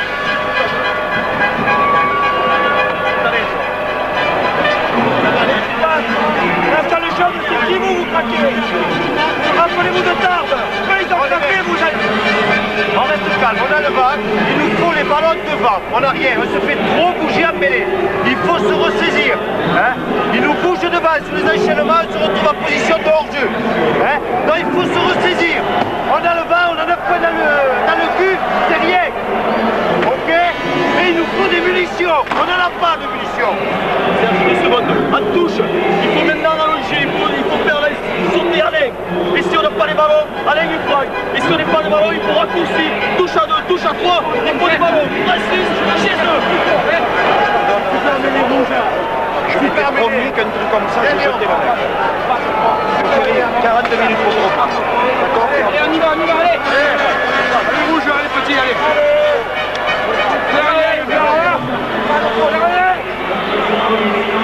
Continue, allez. Allez, Yann, c'est bon.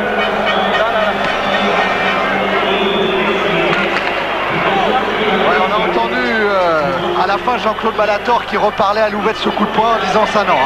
Ça, je m'étais promis qu'on ne ferait pas de faute là-dessus, car effectivement, ça a permis de regarder Louvet. Voilà, joli crochet droit. Joli, hein, non, bien sûr pas joli du tout. Et qui a coûté 3 points et qui a permis à Castres de revenir à 12 points à 3. Et ça, Balator a dit à Louvet, ça c'est fini, je ne veux pas voir de cela. Et d'autre côté, ben, vous avez entendu Gabernet, il faut des munitions, il faut tenir en mêlée. Alain Gaillard a lui insisté sur les remises en jeu en touche. On va voir si tout cela sera appliqué lors de cette deuxième période. Alors Corsoni est sorti côté toulonnais. Et que c'est Roux qui est rentré. Roux qui est tout frais parce qu'il n'a pratiquement pas joué de la saison. Il était parti se balader en Amérique du Sud, en Amérique centrale, en vacances. Il en avait marre du rugby, il voulait couper avec. Et là, il a repris que depuis la fin de l'hiver. Donc il est plein de ressources, il est très affûté.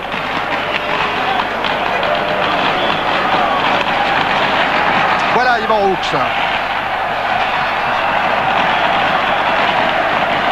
Il a été un grand espoir du rugby à l'époque, quand il avait 20 ans. Et Malheureusement, il n'a peut-être pas fait tous les efforts nécessaires pour arriver au tout premier plan. Renvoi effectué par Delegue. Récupéré par Montrose. Et il y a eu un en avant des Toulonnais qui va permettre à Séguier d'effectuer cette introduction. Ah, cette fois ce sont les Toulonnais qui sont sanctionnés. Dazal Martini qui est soupçonné par Monsieur Darroch d'avoir fait écrouler la mêlée.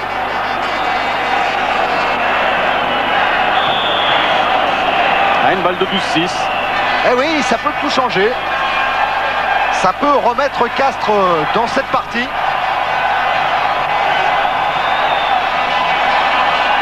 Et là, comme nous disait notre voisin Didier Cambert-Abéraud, il faut viser de ce côté, il faut viser le poteau droit, parce que le vent venant de l'autre côté, c'est-à-dire venant sur vous, là, quand vous regardez, Daniel André Herrero sceptique. Oui, je vous disais le vent, il faut, avec le vent qui vient buter sur la tribune présidentielle et qui revient vers les poteaux, il faut viser le poteau droit afin que le ballon reparte vers le poteau gauche. André Herrero qui dit que cette équipe de Toulon le rajeunit. Lui qui a joué avec les pairs de Tesser et Delegue suit le coup de pied de Labille qui redonne l'espoir du côté du Castres Olympique. 12 points à 6 maintenant en faveur de Toulon.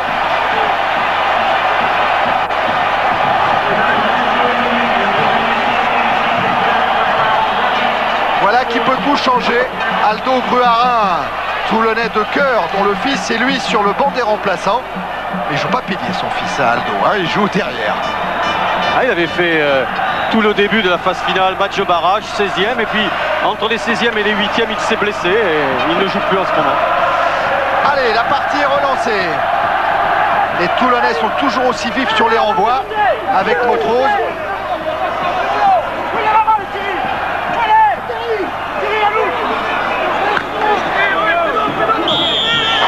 Ah oui. Beaucoup de Castrés en jeu.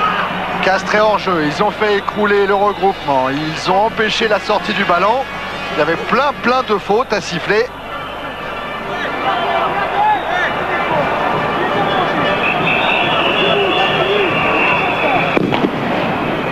Et Monsieur Darroch est pas content. Il estime que des deux côtés, on est en train de commettre beaucoup trop de fautes, qu'on en oublie un petit peu le jeu et qu'il est obligé d'interrompre la partie trop souvent.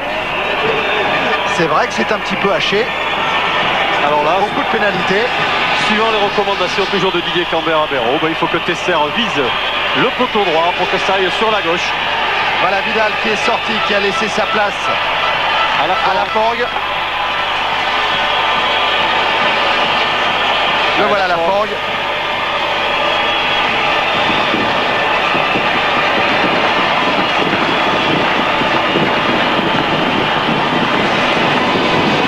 Coup de pied de Tesser qui passe et qui redonne l'avantage à Toulon.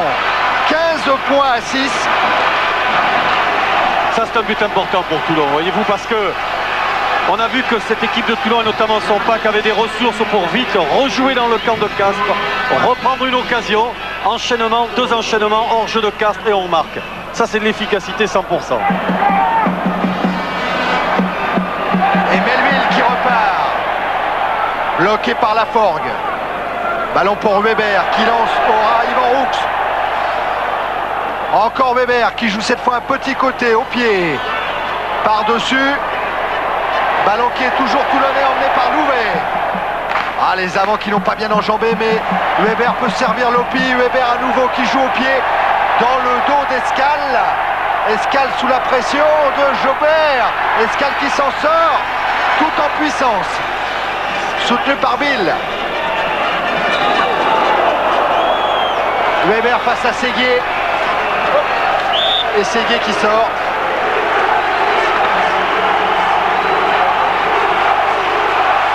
Dès que Castres essaie de reprendre un petit peu le dessus, la meute toulonnaise se fait encore plus pressante pour retourner le porteur du ballon castré dans son camp. Alors, il n'y a plus de fraîcheur, beaucoup plus de cohésion côté Toulon. C'est Toussaint qui est parti se faire soigner. Pour le moment, Castres joue à 14.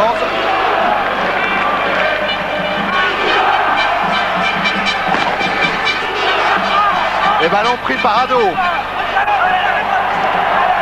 Et la progression est largement toulonnaise.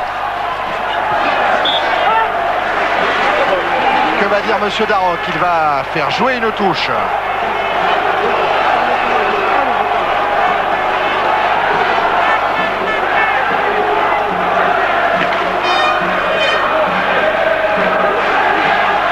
Darroch qui vient d'avertir Dazal Martini, plus de joker pour vous, attention, la prochaine fois que je vous vois essayer de faire une brutalité, je vous sortirai du terrain.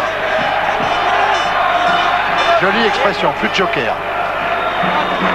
Beaucoup de mal à Castres pour chercher le meilleur sauteur. L'aliment toulonnais est bien organisé. Peut-être Ziadek, lancé Lopi qui a sauté très haut, Weber pour Deleg. Deleg avec son pied gauche, directement sur Labi. Labi plaqué par Trémouille, va quand même trouver la touche au milieu du terrain. Il y avait mieux à faire de la part de Deleg, peut-être s'engager, repartir sur les avants à l'intérieur. Voilà le fils d'Aldo. Pas tout à fait le même gabarit. Mais lui, Jean-Louis Gruarin joue arrière. C'est un très bon buteur par ailleurs. Carminati battu. Et Roux emmène le ballon. Avec un superbe maul pénétrant de la part de Toulon, sorti de Weber, qui va jouer au ras avec Melville. Melville qui est toujours là. Weber a réclamé le ballon. Il peut lancer Roux. Ah, ils savent bien jouer au ras, hein, les Toulonnais. Tactiquement, c'est remarquablement joué.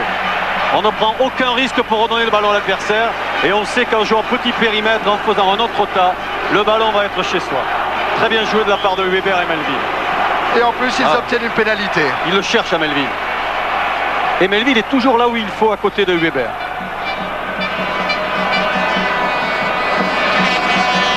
Et toujours la troisième ligne, le 6 et le 7, Lopi et Louvet. Bonne protection. Et cette fois, c'est Roux qui s'était détaché pour venir en percussion.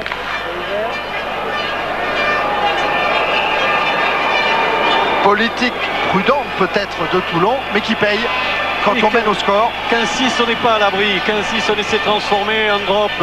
Ça arrive très vite. En 3 minutes, un match peut basculer. Et Tesser est à nouveau à l'ouvrage.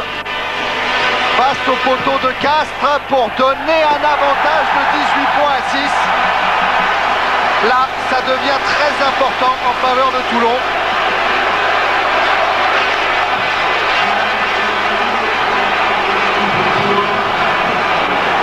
Tesser déjà à hauteur de 9 points pour le moment. Il y a le pied qui tremble pas. Hein. Non. À 19 ans, mais il paraît qu'il est comme ça également dans la vie. C'est un garçon très appliqué, très raisonné. Alors lui, il est en terminale aussi, comme Deleg, mais il prépare un bac D. Il fera une école de kiné l'année prochaine à Marseille. Et son inquiétude, c'est que demain, il a un cours d'histoire à 8 h. Alors je pense qu'il aura un petit mot d'excuse pour pouvoir sécher le cours d'histoire.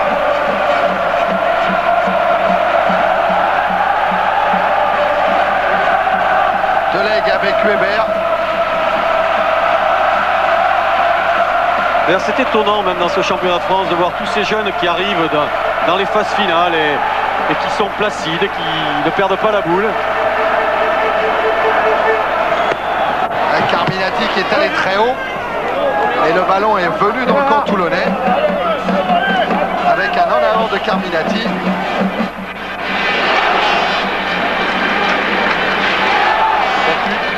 Battu le talonneur remplaçant. C'est Massé.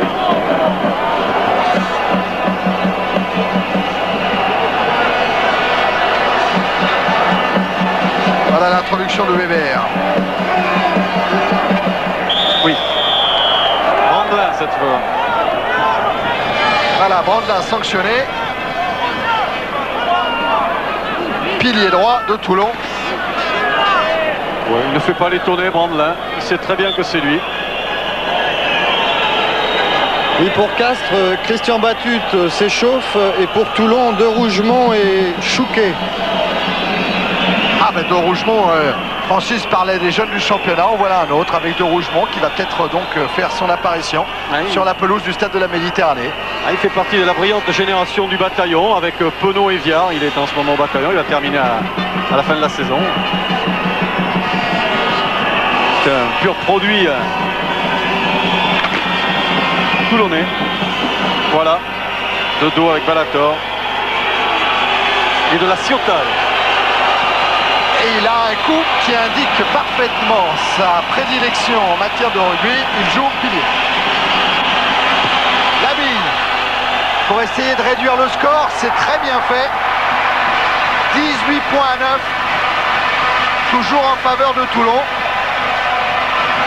alors qu'il reste une demi-heure à jouer dans le temps réglementaire.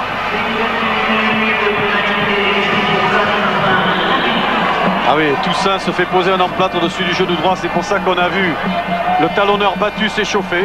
Il va essayer de tenir quelques minutes encore. Et ça, c'est pas très bon.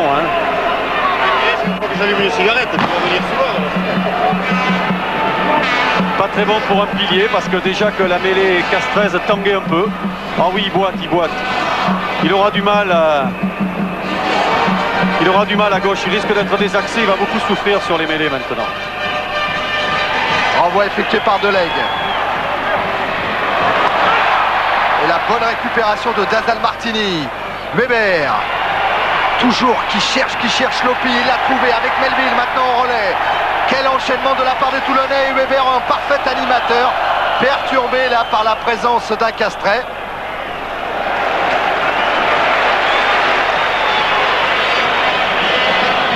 Et toujours cette faculté de revenir dans le camp de Castres. Dès qu'on a pris des points, on ne prend pas un coup au moral, on veut mettre un autre coup au moral à l'adversaire.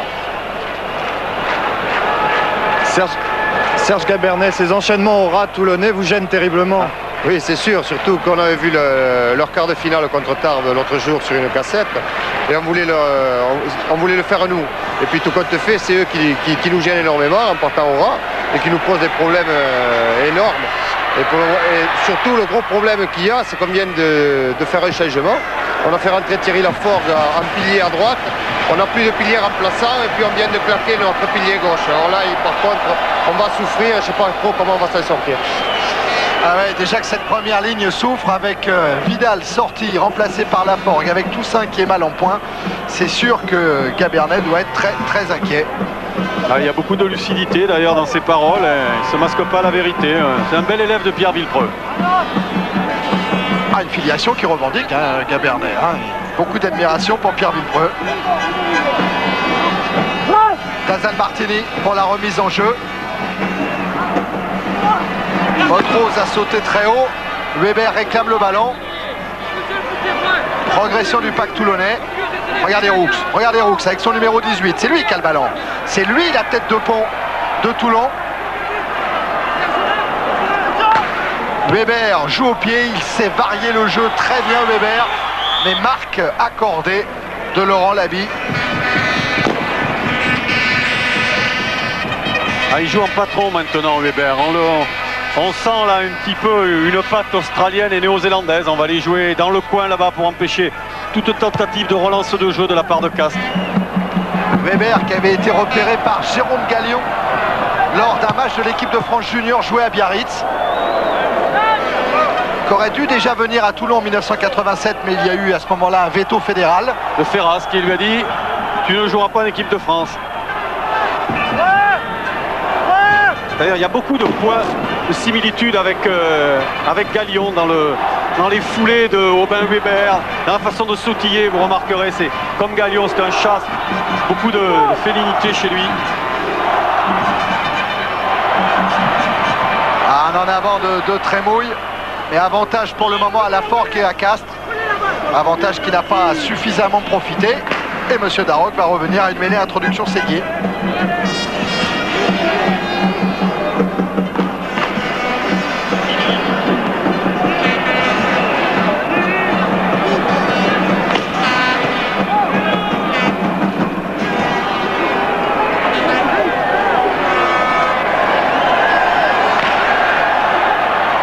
Ballon pour Castres avec Rui. Coup de pied croisé. Par-dessus. Oh, superbe encore.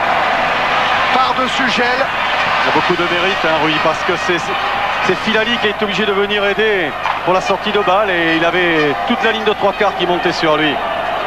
Ah, on ne peut pas dire qu'il joue dans un fauteuil, le pauvre, aujourd'hui.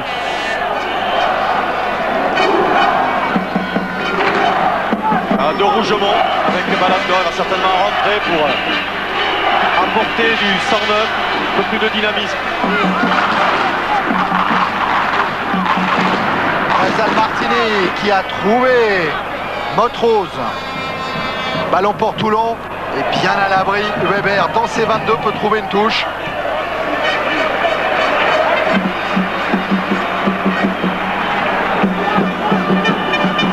Jean-Claude Balator demande à l'arbitre un changement de Rougemont, il le sait. Il va rentrer.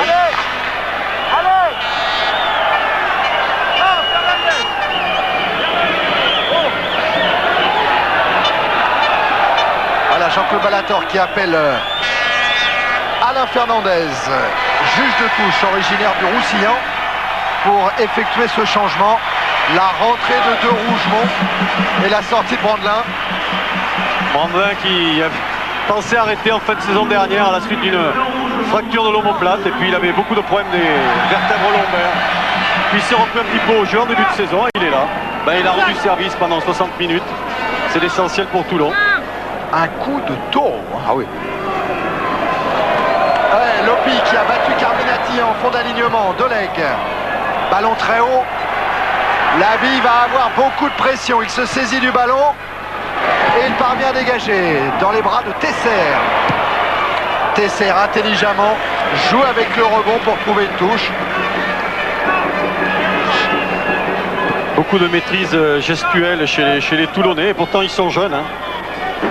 Béziers, c'est le terrain de ses débuts en national à Tesser. Il avait joué un quart d'heure, il jouait alors 3 quarts. Belle allure de pilier, belle oreille gauche. Voilà, de Rougemont et Roux, les deux remplaçants utilisés pour le moment par Jean-Claude Balator.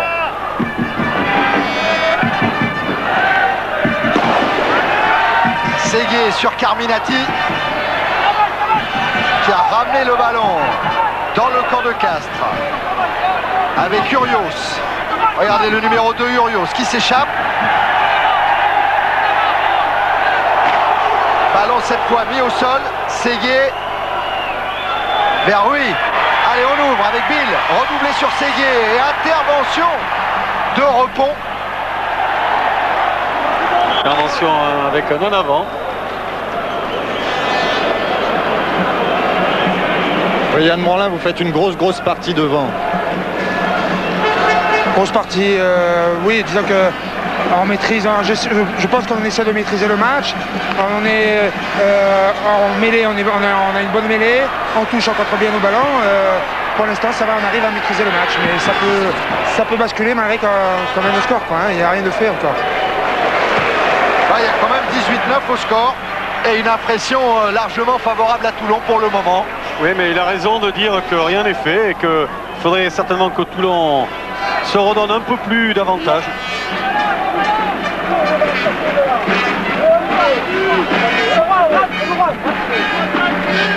Et le problème, c'est la conquête pour Castres. Les munitions, comme disaient Gabernet et Gaillard tout à l'heure à la mi-temps. Pas de bon ballon, même quand le ballon tombe de l'autre côté. Alors, voilà une peut-être de munitions. Avec un ballon bien récupéré par Filali, Séguier, Rui. Chandelle croisée de Rui pour Lumbu et Bill. Les deux centres qui sont au point de chute. Un en avant. Et ce sera une mêlée introduction Weber.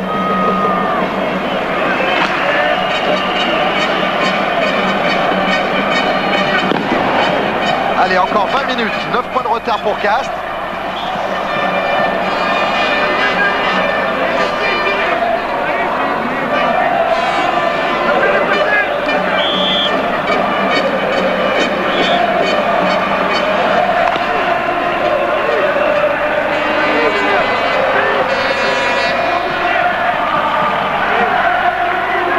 Weber joue au pied et trouve une superbe touche.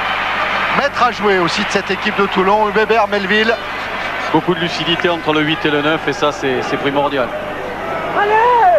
C'est primordial parce qu'il donne beaucoup de facilité aux autres pour jouer. Les autres ne se contentent que d'aller au ballon et eux les font jouer. Albi, Albi. Pas de faute. Pas de faute. Milieu. Ah, Ado qui s'est élevé au-dessus de tout le monde pour récupérer ce ballon. Allez, on essaie de progresser. Non, on libère le ballon pour Séguier. Il n'y a rien, dit monsieur Darroch. On a cru voir un petit temps en avant. Ballon pour Gel. Long coup de pied de Gel qui ne trouve pas la touche, qui trouve Rui. Et lui, Rui est dans ses 22 mètres. Il peut jouer directement et ramener le ballon au milieu du terrain. Mais l'initiative va être encore toulonnaise. Un lancer toulonnais.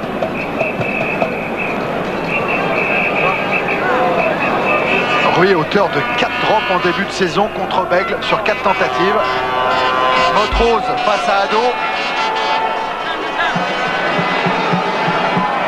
Et c'est Lopi derrière qui a dévié ce ballon. Doleg, chandelle de Doleg. Oh, que la vie va avoir du monde au point de chute. Il se saisit parfaitement bien du ballon. L'arrière de Castres. Et il permet même une relance. Avec Séguier pour Bill. Bill qui poursuit au pied. Et qui va trouver la touche, non? Si. Ah ben voilà, au moins 70 mètres de gagné par Castres.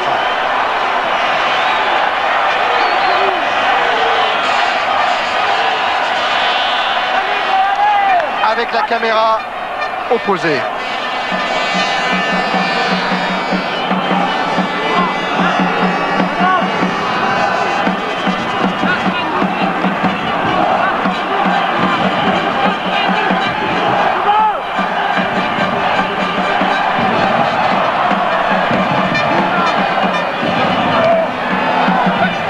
Récupération d'Azal Martini.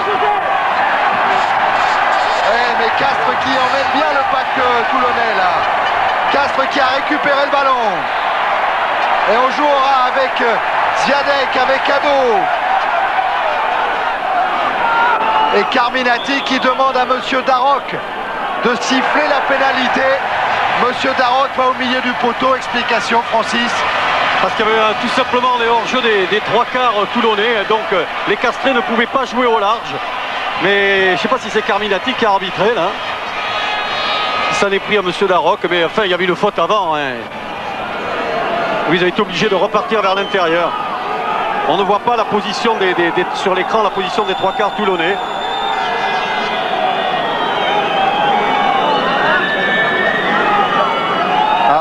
Attention. Le juge de touche, qui est de l'autre côté, Franck Vives, vient d'alerter monsieur Darroch sur un coup de poing d'Ivan Roux.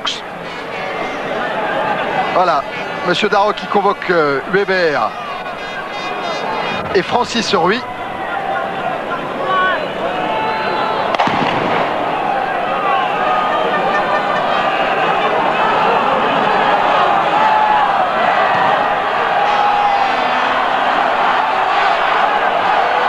Monsieur Darroch a demandé à Weber d'aller chercher Ivan Roux. Auteur donc d'un coup de poing signalé par le juge de touche. C'est dans Il n'y a que Labi qui sait s'il a les 50 mètres dans les jambes. Il n'y a que lui qui peut le dire. Et qui va nous le dire.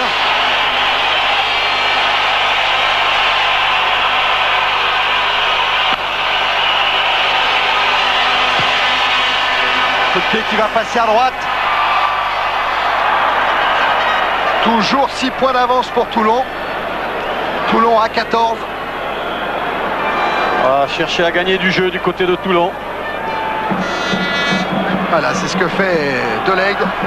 Et il a demandé ce qu'il doit faire. S'il doit taper loin, s'il doit taper sur les avants. C'est une décision difficile car quand on redonne l'initiative du jeu après, sur une chandelle, on peut prendre un essai. Et bon, on lui a dit de taper loin. Dans les bras de Rui. Qui lui cherche une chandelle qui vient au point de chute sur Melville. Melville qui s'est relevé. Il a bien le soutien de ses avants. Ballon libéré pour Weber. Dans l'axe pour Doleg. Très bien joué de la part de Toulon. Quel bonheur d'avoir Melville. Et touche rapidement effectuée sur Filali avec Escal qui lance Bill. Bill qui s'est échappé mais qui va se heurter au mur toulonnais maintenant. Et des Toulonnais qui ont récupéré le ballon avec Perrier.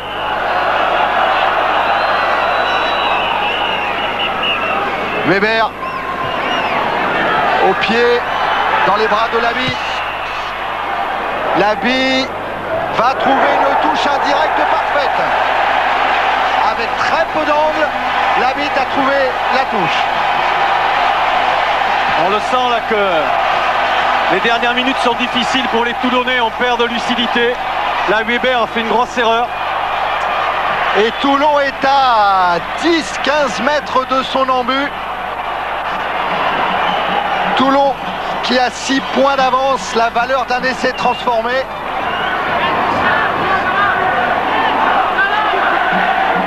Remise en jeu effectuée par Dazal Martini.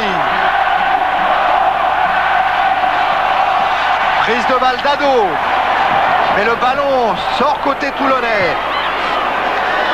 Avec Tesser qui a bien évité la charge du Castrais.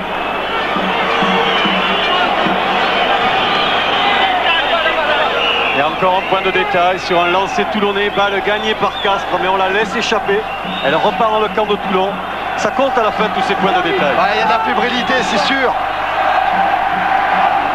Le Parc des Princes est tout prêt pour les deux équipes. Segui a effectué la remise en jeu longue. Ballon pris par Lopi. Mais comme cette touche n'était pas droite, le capitaine toulonnais a le choix entre une touche à refaire ou une mêlée. Trémouille a choisi la mêlée, c'est étonnant quand même. C'est pour la sécurité de la balle. Tout simplement, il est peut-être plus sûr d'avoir la balle. Ouais, mais il souffre en mêlée. Quoique là, ils tiennent très bien les Toulonnais. Et il a bien fait Trémouille, car ce ballon sort propre pour Tesser.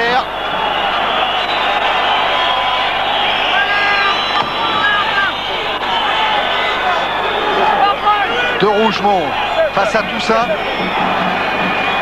Melville.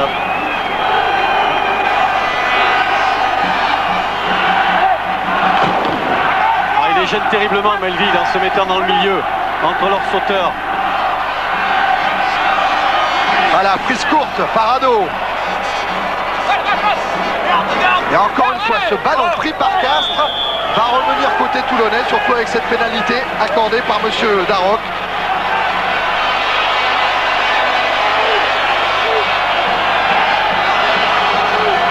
Le temps réglementaire est dépassé depuis 2 minutes maintenant. Et le coup de sifflet final de monsieur Darroch. Toulon jouera le 6 juin prochain la finale du championnat au Parc des Princes face au Biarritz Olympique de Serge Blanco et de l'entraîneur Béraud. Toulon en finale. Lopi est heureux. 18 points à 12. Lopi qui n'a joué que 17 matchs de championnat cette année, victime de toute une série de pépins. Revenu au moment des phases finales, après notamment une fracture à la main droite, des bobos à l'épaule, au genou. Lopi peut se préparer tranquillement pour jouer dans 2 semaines maintenant la grande finale du championnat au Parc, la déception d'Alain Carminati qui une fois encore battu par Toulon quand il jouait avec Béziers. L'accès des demi-finales lui avait été interdit par Toulon. En jouant avec Castres, après une escapade au jeu à 13, il se fait à nouveau contrer par le rugby club toulonnais. Motrose, heureux lui aussi. 4e finale en 7 ans pour cette équipe de la Rade, dont le président André Herrero avait donné un seul mot d'ordre à son entraîneur Jean-Claude Ballator en début de saison. Il lui avait dit: Jean-Claude, tu me crées un état d'esprit, les résultats on verra plus tard. Eh bien l'état d'esprit a été recréé, les résultats sont là, puisque Toulon va jouer sa 4e finale en 7 ans. Et certainement qu'au milieu de l'hiver, on n'attendait pas aussi bien. Voilà, André Herrero qui félicite son demi-mêlée Aubin et Weber. Robin, vous faites vraiment une grosse partie devant. Oui, je crois qu'aujourd'hui, c'était la victoire de l'enthousiasme et de toute